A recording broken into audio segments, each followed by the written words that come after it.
Estoy seguro de que el titular de este vídeo te ha llamado la atención y créeme, lo entiendo. Habrás escuchado que la parálisis del sueño es algo aterrador, una pesadilla. Sombras, rostros sin forma, seres demoníacos, una maldad que te deja inmovilizado. Y no te digo que sea falso, incluso puede que tú hayas vivido alguna. Y estaría encantado, si es tu caso, que nos la cuentes en los comentarios. Pero, ¿y si no fuera así?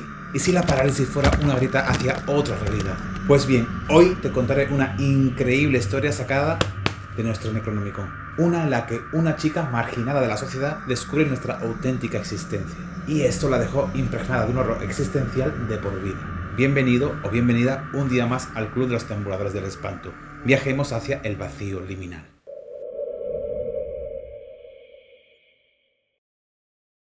Todos hemos oído hablar de la parálisis del sueño. Esa sensación de despertar sin poder moverse, con el cuerpo anclado a la cama, pero observando a nuestro alrededor atentamente. Al mismo tiempo, una sombra se arrastra por el rincón más oscuro de la habitación. Es un terror que muchos conocen.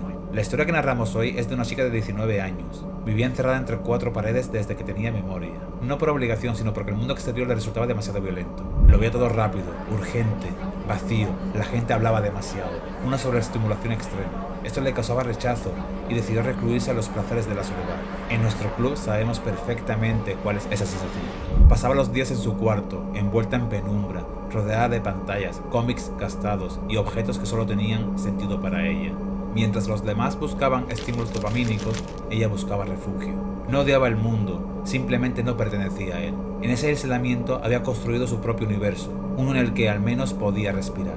Era sensible a cosas que los demás no notaban: los silencios, las vibraciones sutiles, las miradas que duran medio segundo más de lo normal. Tenía una capacidad de intuición fuera de lo común. Sin ella saberlo, esto iba a ser su mayor bendición y penitencia.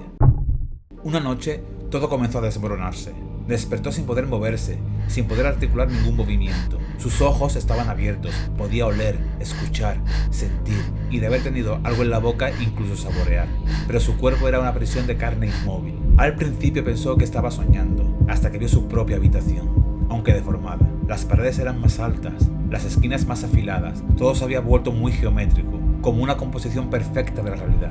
La tonalidad del ambiente era metálica, incluso azulada y muy brillante. Parecía que se había adentrado en el infinito. Sintió miedo, por supuesto. No comprendía qué le estaba pasando, esa distorsión de su mundo. Pero junto al miedo había otra cosa, una sensación de quietud perfecta, como si el mundo hubiera dejado de fingir, como si por primera vez todo encajara. Se sentía como un ser especial, única, pero al mismo tiempo parte de un todo, una realidad holística e infinita.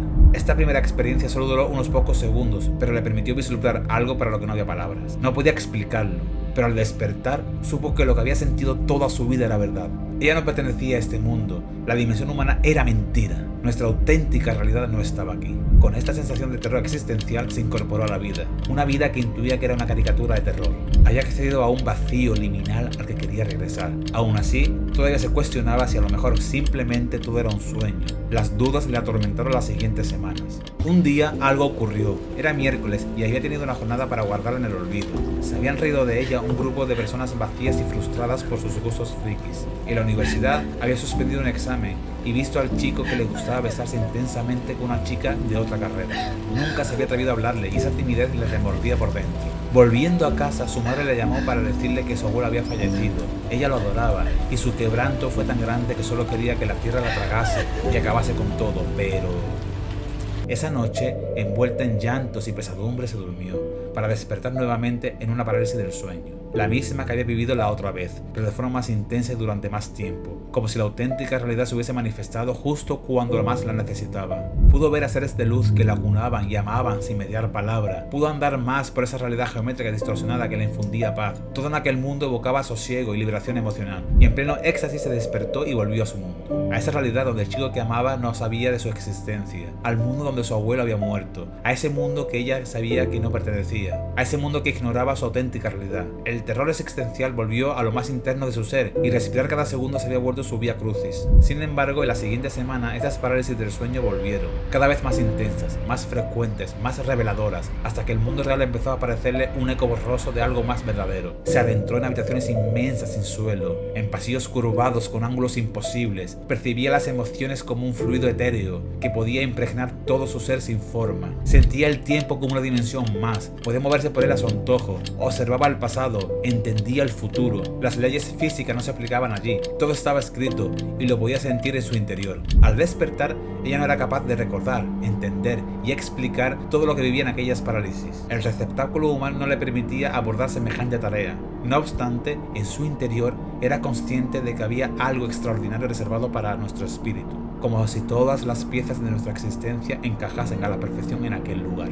Esas experiencias sin previo aviso pararon. Actualmente lleva meses sin poder adentrarse nuevamente en estos mundos geométricos infinitos. Se duerme suplicando que esa otra realidad vuelva a manifestarse, que ese mundo, el verdadero, la reciba de nuevo. Allí se siente parte del todo y conectada con cada átomo que lo conforma. Y el amor, ahí es tan intenso que no puede materializarlo con palabras. Intenta comprender por qué a ella, por qué ha experimentado estas vivencias. ¿Será para poder transmitir a otros humanos nuestra auténtica realidad? Ella no sabe qué pensar. Tampoco se atreve a hacerlo por miedo a lo que pensarán de ella. Vive en un horror existencial constante, solo deseando poder volver a ese oasis de verdad y con suerte no despertar jamás.